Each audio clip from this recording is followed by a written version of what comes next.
everybody, Tony D and Little Joan here with your Hollywoke hot take. Top news story is Sports Illustrated touts transgender woman as magazine's first trans woman of color. I know when I think of Sports Illustrated and hot women, I think of the ones that have a little something different downstairs. This is, again, a way to completely destroy your audience. Oh, you expanded it a tiny bit. But I'm pretty sure most of the readers of Sports Illustrated are super straight. The majority of them. But hey, I mean, if that's what you want to do, if you're determined to destroy everything in media, why not? I mean, it's not like you couldn't just do a Sports Illustrated special dedicated to a trans model or a different magazine altogether. Why not a Sports Illustrated dedicated to trans athletes? Since, Biden gave that the stamp of approval, right? But no, you have to put it in the regular Sports Illustrated that has been geared towards men. Now, maybe some of you feminists would like to get into the comments and tell me how Sports Illustrated isn't just for men. Oh, no. That's an old way of thinking. Just like they told me, oh, no. Video games aren't just for men. Oh, no. Comic books aren't just for men. Oh, no. You can make your own thing. It's pretty easy.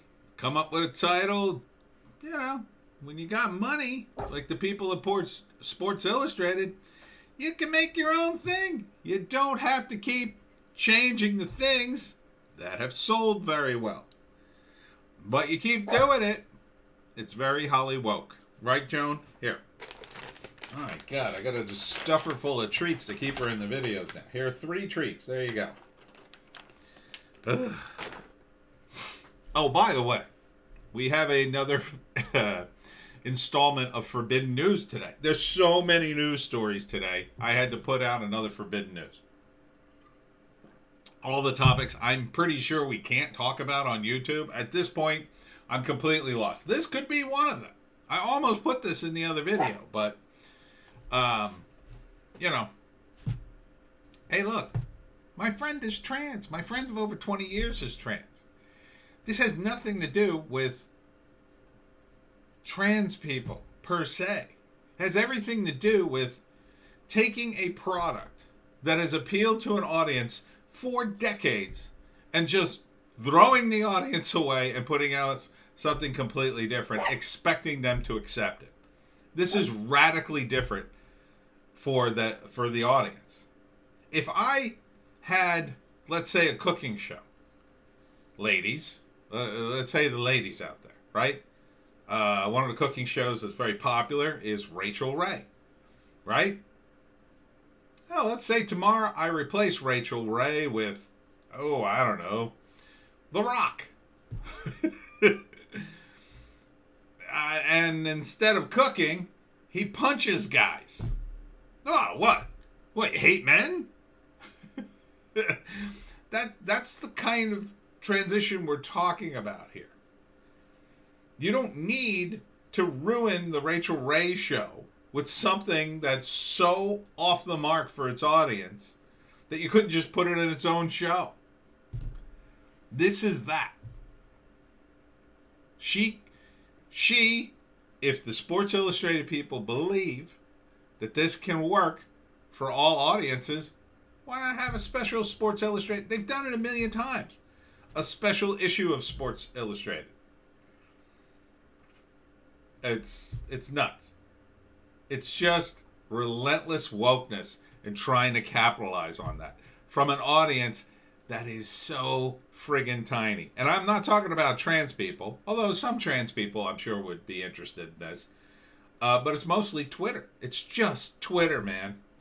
We're talking about 2% of the country, and at most. And these people don't buy this stuff. That's not the purpose of being woke. The purpose is to talk about it. At first, you virtue signal, and when you can't virtue signal enough, you complain about it.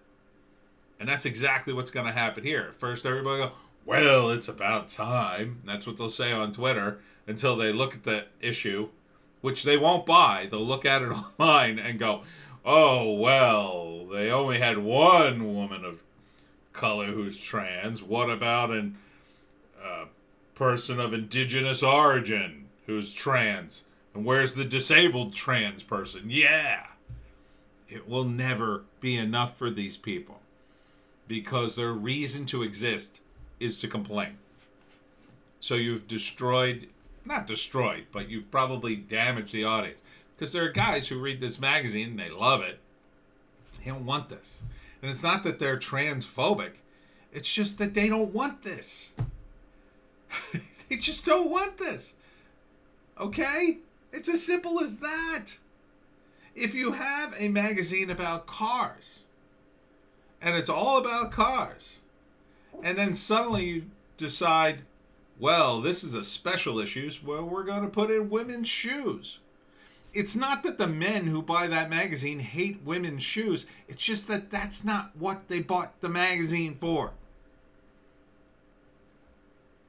So, good luck, Sports Illustrated. Best-selling author declares Jesus was not on your side. What the heck are you talking about? Oh, it's Stephen King. Well, why not? Stephen King is down the Twitter rabbit hole, in my view. Oh my God, he tweets constantly. And because I'm in the writing community, I couldn't get rid of him out of my feed. Because half the writers kept retweeting his damn tweets for months, especially during the run-up to the election. Now they're not retweeting much. I haven't seen him in a while.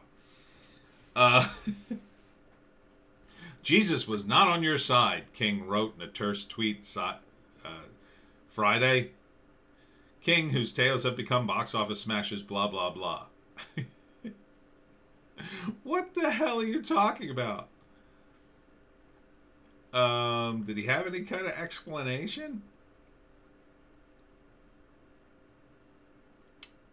Oh, and this is, see, this is, they're going back to his old tweets when Trump lost. CNN just called it Joe Biden as president-elect. This wretched presidency is coming to an end. This is another guy who I think was just ruined by wokeness and this relentless. You know, it'll be amazing to look back on history at this time period. I really hope I live long enough to be sitting in a chair just looking back on this time and going, yep, told you. What would it be, 20 years? I think I can make it 20 years. Just to be, I told you so. That's going to keep me alive. I told you so. I told you Trump was right. And continuing with more clown world, New York Times, Babylon Bee trafficked in misinformation disguised as satire. Joke of a newspaper. So let me get this straight. The New York Times, a joke of a newspaper in my opinion, is saying that the Babylon Bee, an actual satire paper like The Onion, is trafficking in misinformation disguised as satire.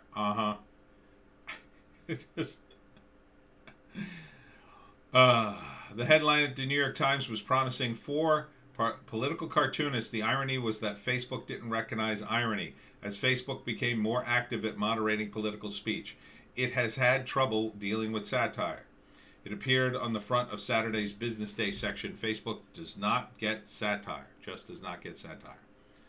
Would it be a long overdue defense of the Babylon Bee, which has suffered instances of moderation in the form of ham-handed censorship on Facebook, blocking a Babylon Bee story claiming a Democratic senator had accused Amy Coney Barrett of witchcraft during her Senate hearings? Come on, that's funny. I think comedy's just been killed by wokeness.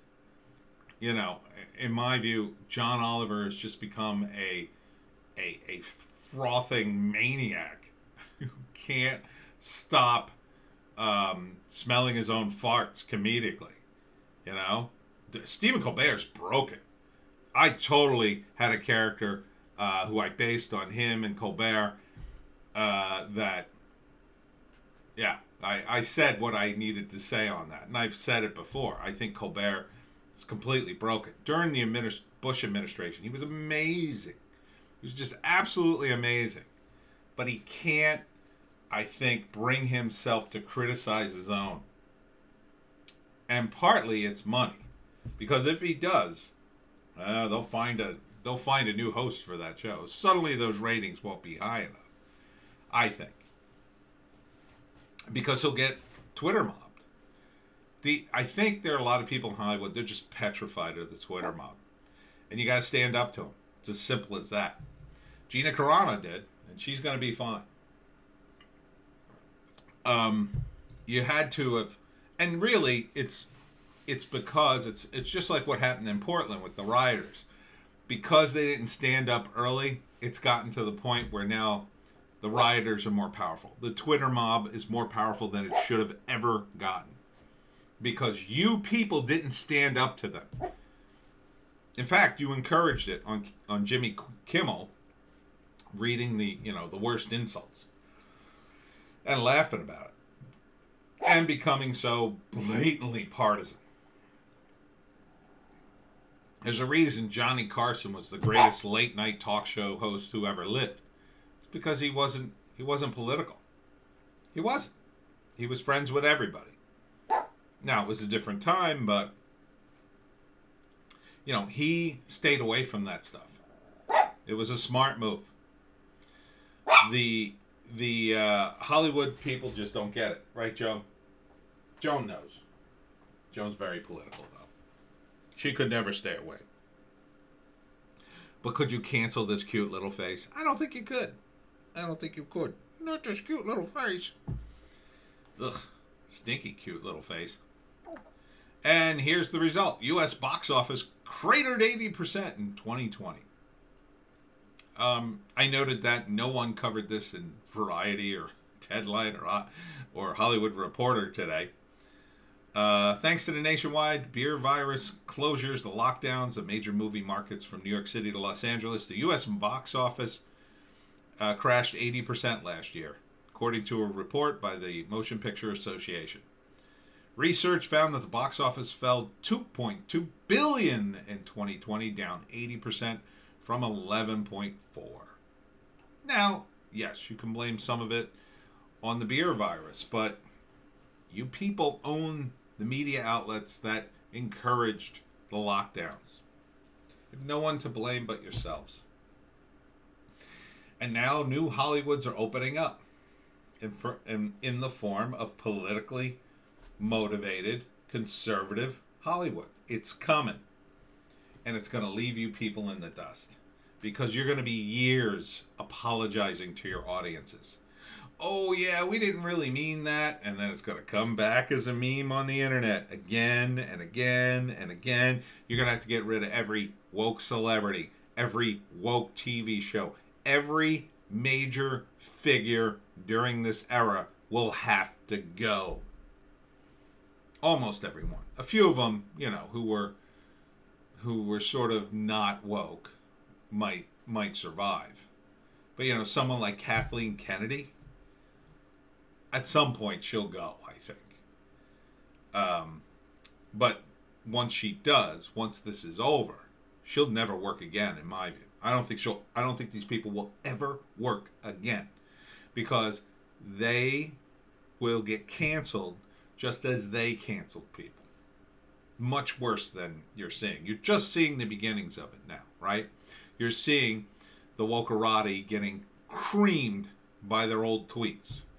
The two girls at Teen Vogue, bye-bye, adios, ha-ha, how's it feel? Now they're going after this woman in San Francisco on the school board. It's going to just keep happening. It's just going to keep happening. So, you created this world, now you gotta live in it. Speaking of which, The View co-host Meghan McCain apologizes for aiding in Donald Trump's anti-Asian racist rhetoric agenda. This is from Deadline. View co-host Meghan McCain is apologizing for previous dismissal of then-President Donald Trump's anti-Asian nicknames for the beer virus, calling Trump's words racist rhetoric. I condemn the reprehensible violence and the vitriol that has been targeted towards the Asian American community, she tweeted today. There's no doubt Donald Trump's racist rhetoric fueled by many of these attacks. I apologize for past comments that aided in that agenda. Keep apologizing, Meghan. It's not going to be enough. They're going to cancel you. Now there's blood in the water. Adios. Adios. I thought you were terrible.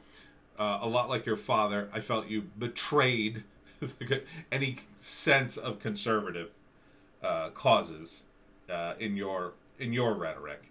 So I will laugh heartily when they can you from The View, and no one will care. Woke producer Chuck Lorre's CBS sitcoms United States of Al under fire for Afghan character not played by non-Afghan actor. Because that's all we can do now, right? See, if you play an architect in a TV show, you actually have to be an architect. If you play me in a TV show, you actually have to be me in order to do it, or else it's racist. This is the most woke-tarded development in Hollywood of all time, especially the voice actor thing, which is killing The Simpsons in my view. It just killed it. It was bad enough the show was going woke. Oh, Bart fights the patriarchy on the next episode of The Simpsons. Ah! How the mighty have fallen. God, I love that show. I love that show so much. And I can't get over how now I don't even watch it. I can't even watch the reruns. They sicken me. To watch the reruns as good as they are and to know what's coming, it's just sad. And now they're editing some of the episodes. Some of the classic episodes are being edited because, racism. But that's the woke company of Disney these days. I don't know when they're going to get them. I keep hearing things that they're going to go away from wokeness. I guess they're trying to capitalize on both audiences. Maybe they think there's money in that. Seems like the Falcon and the Winter Soldier TV show is doing well for them. And maybe that'll be, this show's doing well. It doesn't seem to be woke, so maybe they'll finally start drifting away from wokeness. But this is woke-tarded. Totally woke-tarded. Isn't Chuck Laurie the guy who produced 2.5 Men and had the big dust-up with Charlie Sheen? Isn't that him? Think about that, if that's the case. I think it was him. But continuing. Oh, speaking of Simpsons, creator Matt Groening says woke whiplash won't stop show's ambitious plans for more Apu's stories. Yeah, and they probably won't be voiced by Hank Azaria. I guess they'll hire an actual Hindi actor, and Hank will have to become a bartender or not be able to voice Mo Sizlak. Because, in cartoons, voices aren't important. Unbelievable. Oh, and guess what? Warner Brothers is finally on the woke train. Woke TV. Warner Brothers teams with Yale professor to create content for equity, inclusion, and social justice. Oh, you mean Yale? You mean the college that's named after a guy who was in the slave trade? That Yale? Weird. How do you get equity and inclusion and social justice from him? Hollywood is doubling down on making shows about equity and social justice, with major TV studio announcing plans to partner with a Yale professor who has pushed for racial equity in policing and who justified last year Black Lives Matter protests and riots by arguing they were caused by generations of white supremacy. Ooh, can't you just hear the episodes now? Next on NCIS. Will the white patriarchy beat the NSIS guys? Will the Black Lives Matter protests continue without white supremacy?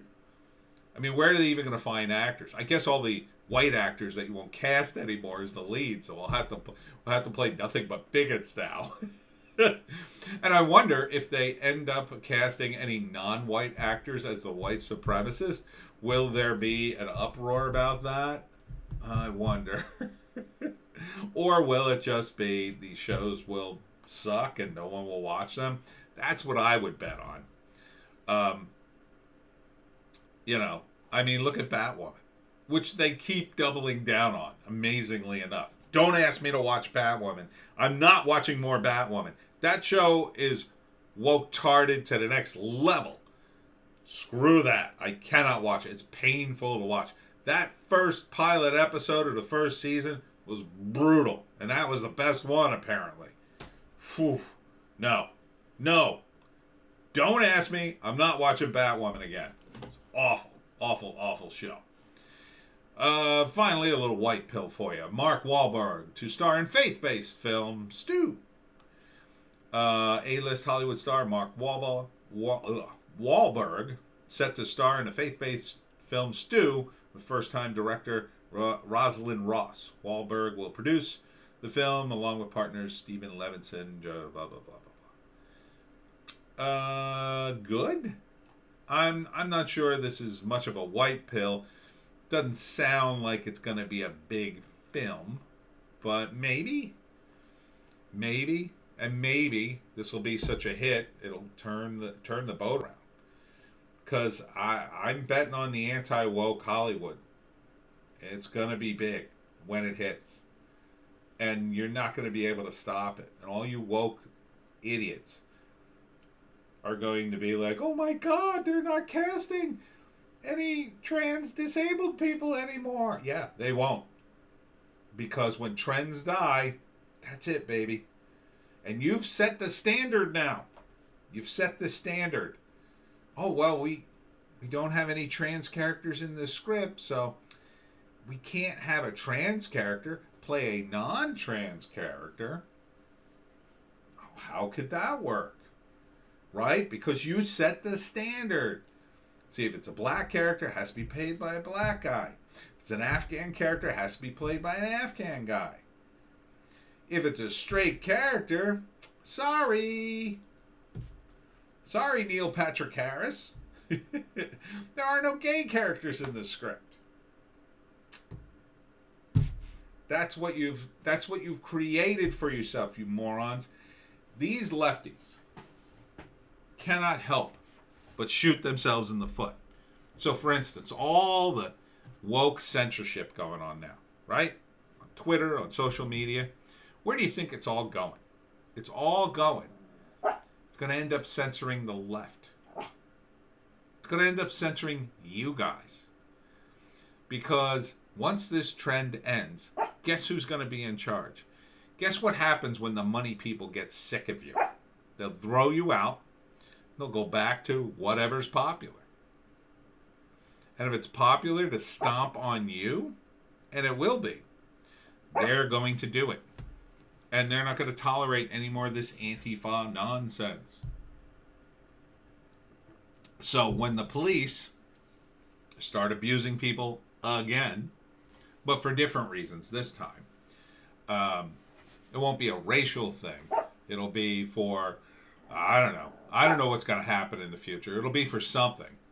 Maybe it'll be because you're not patriotic enough, like during the Bush administration, whatever. You're going to be screwed. You're the ones that are going to be censored. And who will speak up for you? You rudderless, principleless, moralless idiots. No one's going to stand up for you. Joan's not going to stand up for you. You have no morals. You have no principles. You stood up for no one when you had the chance. And the worst part about it is you said you would.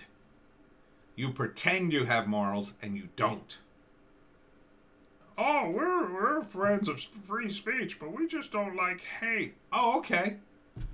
Well, when the conservatives take over again, guess what they're going to say, dummies? They're going to be like, well, we like free speech. We just don't like people blaspheming or saying something that would hurt children. See how it works? But that's the way it's been. It's gone back and forth. It's going to go back in the other direction. And quite frankly, it was better in the other direction. You know, it was better. Because really the conservatives, for all their faults, you know, when they have a society to rebel against. And that keeps things moving. The left has nothing except tear down everything. That postmodernist Marxist ideology is just destroying everything for no good reason. You've destroyed everything in Hollywood. For what? 80% drop.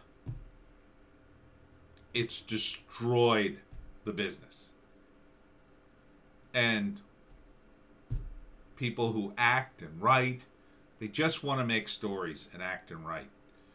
And you people are jealous because they want to create. And all you want to do is destroy. But they have no one to blame but themselves if they didn't stand up. So we'll see what happens. That's my Hollywoke hot take. Little Joan, you finally made it through a video without me having to put you on the floor. Congratulations, Stinky. All right, on to the next one. And don't forget to check out the Bitchute Rumble exclusive. Right, Joan?